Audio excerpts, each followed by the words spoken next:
Hi and welcome to our channel. This is I Think I Love My Job.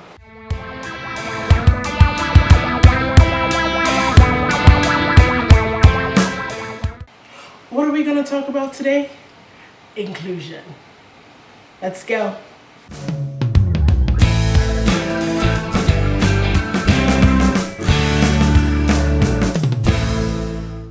Diversity and inclusion are hot topics, as they should be, as they are important.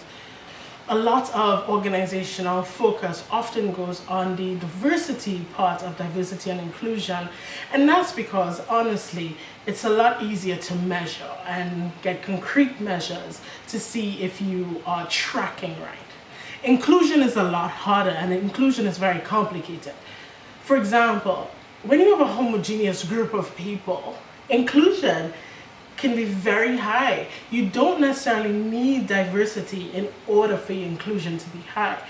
The hard part, the tricky part, but the most fulfilling part of D&I is when you get diversity and inclusion together.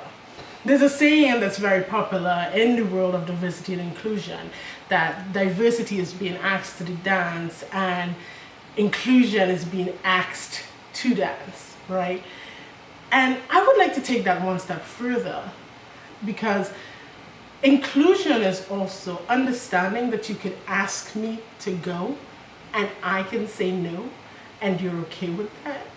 Inclusion is also recognizing that you can ask me to dance and I can sit it out and you're okay with that.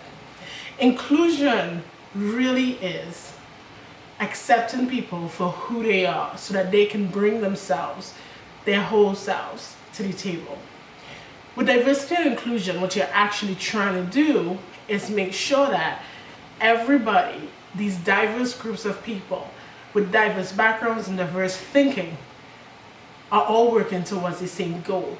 That's the sweet spot for innovation and creativity and productivity and amazing things. A lot of times we tell ourselves that our biases are simply unconscious, but a word I hear a lot that always gives me pause is when somebody says fit. A lot of times fit is used in the context of you don't remind me of me and you don't remind me of everything that's familiar to me, so you won't fit. The issue with that is that that is not unconscious.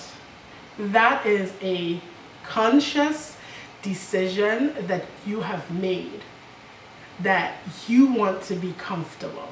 And being comfortable is more important to you than really looking to see if this person can really make the impact. Of course, that is if all things are equal with qualifications.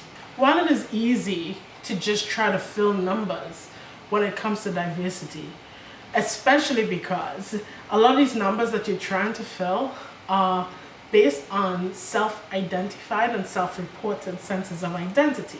So a lot of the onus is taken away from the organization, if you will, from having to make that decision. But inclusion is on you. Inclusion is on your organization. Inclusion is on you as a leader. Inclusion is what you are showing. Are you an inclusive leader? Are you hiring people who are not just like you? Are you encouraging not just diversity in look and background, but diversity of thought?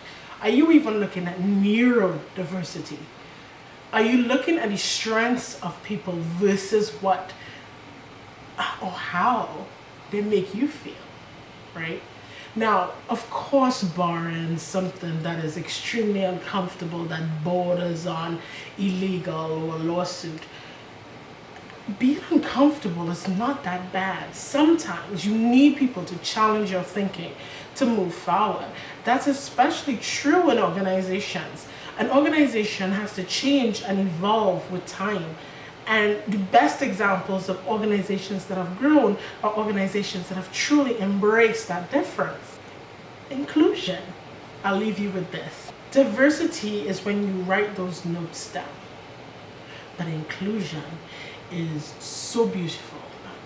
Inclusion is the music I want you and your organization to go on and make music. That's it for today. If you have any thoughts or comments or ideas, don't forget to put it in the comments. I would love to hear from you. I would love to read it. And if you like what you see or hear, don't forget to subscribe. Tell a friend. So that's it for today, and thank you for joining us, and see you next time. And don't forget, there's always room to have a brilliant experience.